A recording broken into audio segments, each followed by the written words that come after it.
Hey guys, it's Union.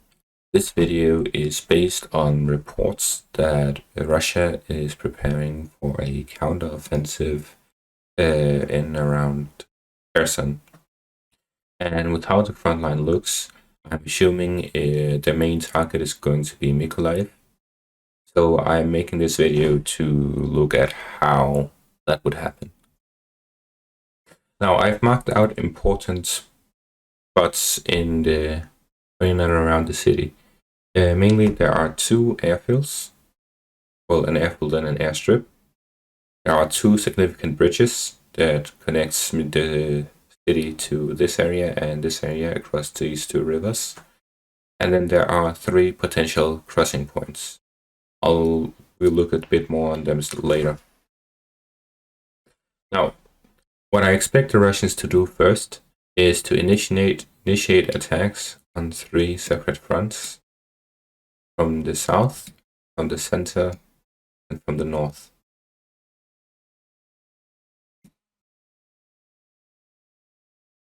This way they will have to split, the Ukrainians will have to split their army into three to defend it in one line here, which allows the Russians to advance to the point where they are sieging the city. Otherwise, the Russians will be able to cut off the Ukrainian defenders by pushing one place more than they're pushing the other two. If that happens, then it's a worst case scenario than defending around the city. Now, once they have reached this point, they'll set up defensive positions and start sieging the city as they push further north.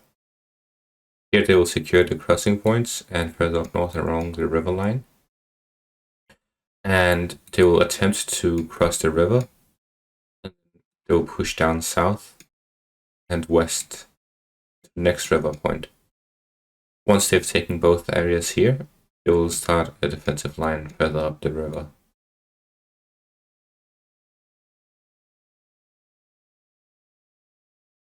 This way there is only one crossing point, which is this bridge here, which will be unusable because of the Russian artillery centered around the city. Now, the most difficult point will be trying to cross this river, as it is fairly wide. And let me switch over. Now, if you look at it close, I've picked these crossing points because one, there's a bridge here, and the river itself is not as wide as it is other places.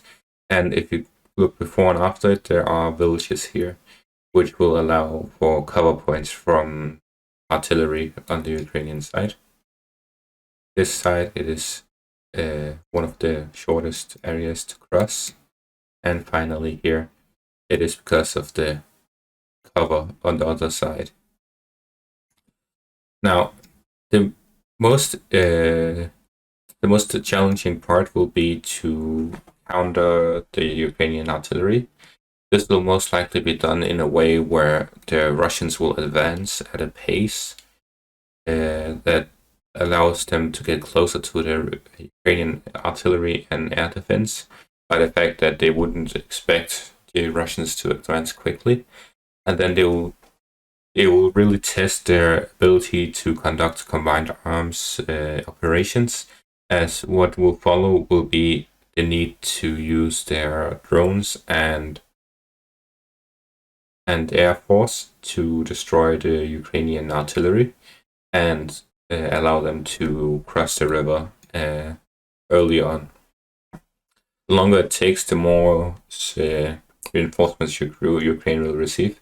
Especially, their main targets should be the HIMARS, as it is the most potent weapon system they have right now, and it will be very deadly to any attempts at crossing the rivers.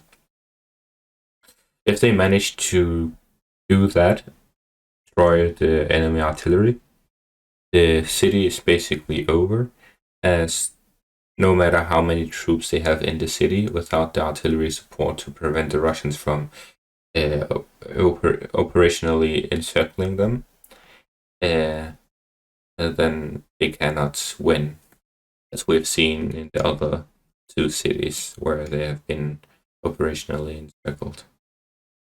Mariupol and Lysychansk. And that's it for this video. Thanks for watching. Have a great day and remember to subscribe.